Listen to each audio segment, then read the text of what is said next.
Hi, this is Ray Rasmussen with Real Time with IPC, and my guest this hour is Steve Martell with Sonoscan, and he is the Manager of Technical Services. And Steve is also the Chairman of the B10A Committee at IPC, and welcome. Thank you for joining us. If you wouldn't mind, give our viewers a little overview of what the committee is about, what you guys do. Well, our committee is kind of a unique committee within IPC because we deal a lot with packaging areas. So we work with outside organizations typically not involved with IPC. And so we work with JEDEC as mainly. We have a joint standard with them, which has been around for many years, called J Standard 20 and 33. And those deal with moisture reflow sensitivity of ICs. And those standards have been around enough that have been trusted that they're used for other types besides ICs, for printed circuit boards and for passive type devices. And so the latest standard we just published, which is J Standard 75, which came out last year fall, actually is called J Standard 75. It includes for passive type devices for moisture and reflow sensitivity of those types of devices. And the problem was there was nobody writing that standard. And so our committee had been working on lead-free for a long time. And we came up with the temperatures that are required, and after negotiation between suppliers and users, printed circuit board users, stuff like that, we came up with the temperature range that are set up for lead-free now, and also the profile for use for actually testing the parts. And so a lot of people use that as really the reference that everybody uses for testing printed circuit boards or passives, but there just wasn't a standard that outlined that. And so we worked with ECA, JEDEC, and now IPC to come up with this standard that we just published that basically now makes it official. And now, besides the MSL level, which you've always had for J Standard 20, we now have what's called a PSL level, which is anything that has to do with process variations from the normal profile. And so it's basically lays out now what anything outside ICs should be tested to make sure they're going to be lead-free compatible.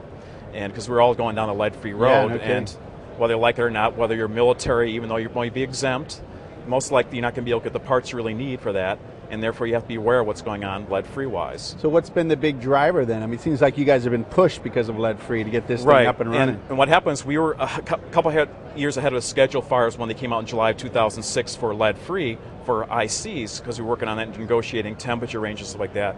But what had happened was there were some groups within IPC for passive type devices that unfortunately had not been working for a while. And so we got approached to say, can we expand it for passives? We said, well, we really can't extend 20, but we'll come with a new standard and work with ECA and got them involved and basically came up with a new standard a couple years after actually July 26, 2006. But we got a standard out finally to replace and actually get lead-free in there for passive type components. So it took us 2 years, but we finally got it out. And how does you get the standard out there? First off, who drives that? I mean, is it the OEM that comes and says, look, we got reliability problems like crazy? In this case, I have to say this, but a lot of the passive people kind of buried their head in the sand and hoped it was just kind of blow over. But reality is lead-free is here to stay for all of us. And so a lot of the users of components pushed it. And so there was one company that had an internal standard that we then took and modified and added on to make it for universal for the industry. And so we were able to work with that. And so we had one driver, Paul Kreistek, who's really the chairman that we kind of looked through in this area, through the ECA, as the leader on this. And he's from IBM. And so we worked with some of their internal documents to actually get this up and running. And so we put this document out there. We know it's not perfect, but we know that it's enough out there to at least get people started. And now we expect people to react to it. And so it's a standard now where we expect people to come in and say, we can't meet that. Well, that's fine. Then tell us what you can meet and what's reasonable. Because reality, there was no standard out there, and now we at least gave something to people to use and work with. Yeah, it's something. I agree. It's a work in progress. Let's put a stake in the ground, and here's we can work from it, and refers back to 20 for the profile, refers back to 33 for packaging and handling of the non-ICs. So we're trying to keep everything standardized as much as possible based on IC stuff, but yet there's stuff that's for passive type devices that are different, and you have to be aware of that. And so there's a number of things that are called PSL process differences that you have to worry about. Things could be where you can't worry about, like say, washing the board. Maybe some components affected by that. Maybe that some capacitors, like aluminum capacitors, can't handle higher temperatures, so there's a minimum temperature, can't meet the lead-free temperatures. So those type of things have to be considered. So we have an exception table we put into the standard that's right now is there, and then we're going to expand on that when we get more input from the suppliers. So how many people do you have on this committee now? Well, the normal committee, unfortunately we don't seem to get a lot of people here at IPC, the meetings coming to that, but normally when we do meet with the joint committees, like especially with JEDEC groups, we probably get a good 20 people coming in there, but we want to get people from the passive side more. They've been, let's say, rather passive about coming in and getting involved. That's cute. So